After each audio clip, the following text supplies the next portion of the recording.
So, with Invincible Season 3 coming to an end, we had one of the best episodes in the show's history with the battle between Mark and Conquest. It almost goes without saying that Conquest is one of the coolest and most interesting characters in all of Invincible and is now a fan favorite, despite literally only being featured in a single episode. Conquest is probably one of the most hyped up characters in the entirety of Invincible when it comes to his scaling, and it's quite literally a miracle that Mark and Eve were able to defeat him in the end. But what if Mark wasn't there to stop Conquest from conquering the Earth? What if a very different set of superheroes were the only line of defense against the Viltrumite Empire's strongest weapon? What if the Avengers had to stop Conquest? Would they fail like they did against Thanos?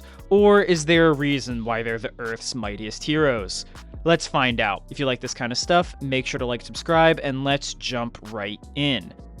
Now, it's important to establish what I mean by the Avengers, so we are all on the same page. I think we can all pretty much agree that as strong as Conquest is, he does not compare to the comic versions of these characters. Pretty much any relevant fighter would probably one-shot Conquest, as well as any other character in Invincible. Instead, I think the best version to use would be the live-action version of the characters from the Marvel Cinematic Universe. Even then, there are multiple different lineups to use from the first Avengers, Age of Ultron, and Infinity War and Endgame, with each of these versions being stronger than the last. So for this video, to keep things interesting, we'll be putting Conquest progressively up against each lineup of Avengers to see if he can win no matter what, or if only certain versions of the team are enough to put him down. As we're going to be running the gauntlet on Marvel's strongest superheroes, let's start with the scaling of Conquest.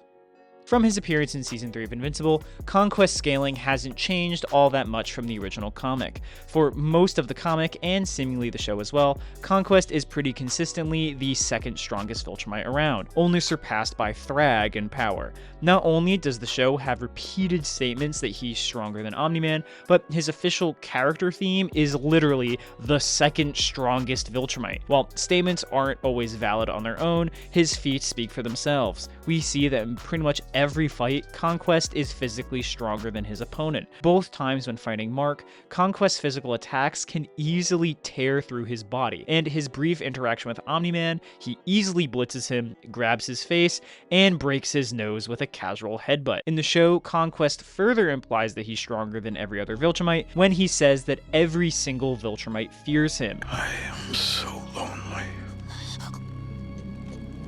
All the other Viltrumites are scared of me.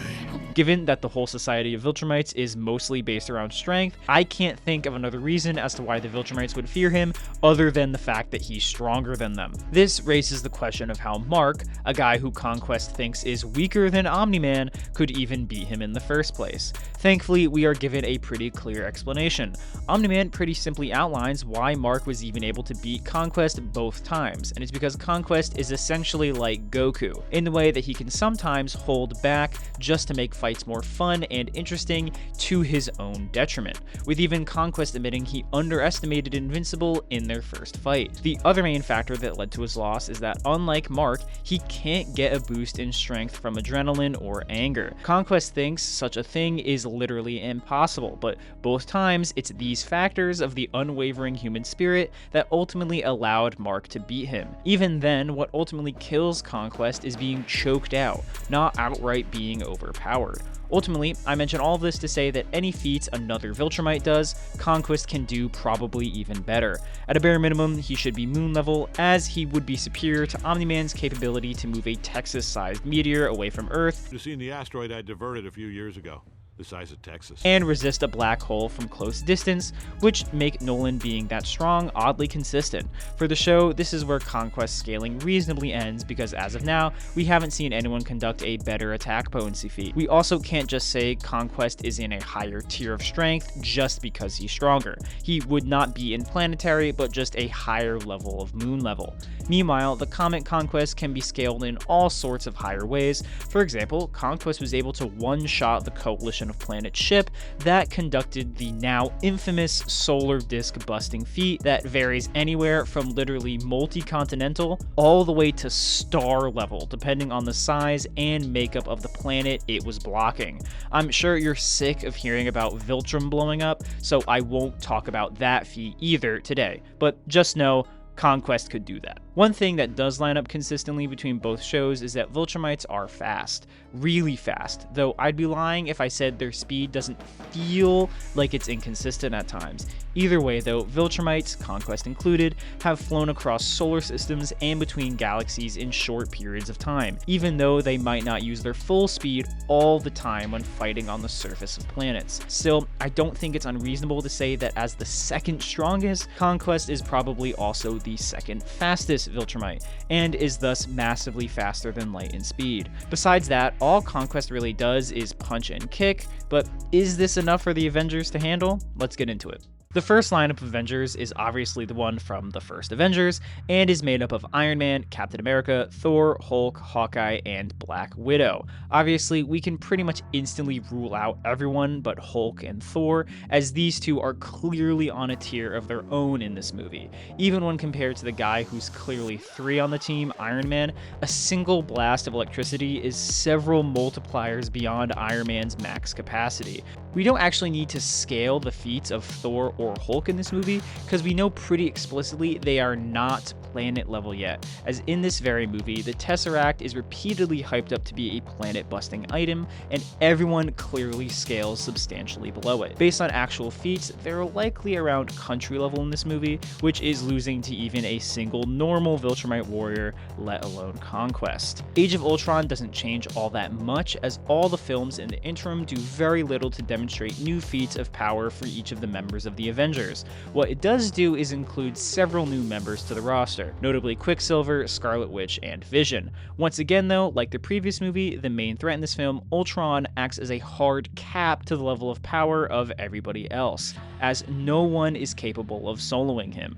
Ultron's whole plan is dropping Sokovia on Earth, which is done to cause a ice age and wipe out all humans on the planet, a feat calculated to be multi-continental in power. Once again, if Ultron himself was this strong, you'd think he'd just do it himself. So once again, every Avenger comes out to below multi-continental level, which again is essentially the baseline of a random Viltrumite, so once again, Conquest solos with ease.